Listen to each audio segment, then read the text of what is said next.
I'm curious what you think aid agencies and big multilateral aid agencies can do better to work with corporations. Yep. No, I think that's a very good question, and yeah, there is still, I feel the tendency of either not wanting to work with them at all, or saying give us your philanthropic money and write us a check. And neither are ideal, unless, as I say, the philanthropic money is going to be very catalytic. But frankly, I think the catalytic financing is far more effective the other direction, where I think donor agencies could do a lot more in providing, and everyone hates the term subsidy, so I won't use the term subsidy, but providing catalytic financing and technical assistance in some cases to enable companies to do base of the pyramid or inclusive business models. And everyone talks about the M-Pesa program in Kenya being such a great success, which it is, and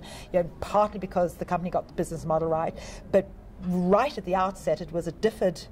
challenge fund, a grant to the corporate responsibility department of Safaricom that got the thing started, and then also a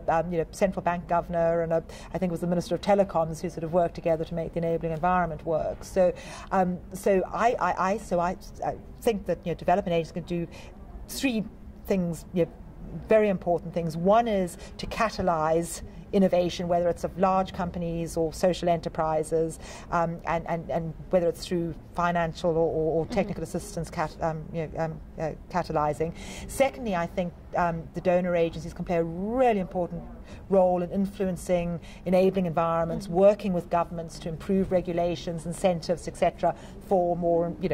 private sector driven and market-based solutions. And then thirdly, I think donors continue and must continue to play a really important role in fragile and conflict-prone states and regions of countries, and or where there's very high levels of poverty and market-based solutions aren't necessarily going to work. Continue to work with governments on social safety nets and more traditional aid assistance there. So the flip side of that question, what can corporations be doing better to more effectively and efficiently work in this developing in the developing world, and also with donor agencies and partnership on initiatives like that? I think there's again probably three things companies could and should be doing. One, is just to be much more rigorous and thoughtful about understanding their development impact. And yet every company, and particularly every large company, has a development impact. And so just understanding, okay, I'm an agribusiness company or I'm a financial services company, these are the things I'm currently doing, both potentially negative as well as positive. So understanding and managing both the risks, but also optimizing the shared value that you can create for development just by doing the business you're already doing. Then secondly, I think being much more sort of strategic, I guess is the right word, about what are 2 or 3 areas that either create a material risk for the country and or where for the company, and or where the company can really create shared value through its core competencies and capabilities, and focusing on that. And the companies that are very clear, these are our 3 priorities or our 4 priorities, often for sustainability generally and or development more specifically, they are the ones 9 times out of 10 that are actually really achieving impact and achieving scale. And then in terms of working with the donor agencies on that, once you've got clarity on what your 2 to 3 key priority areas are as a company,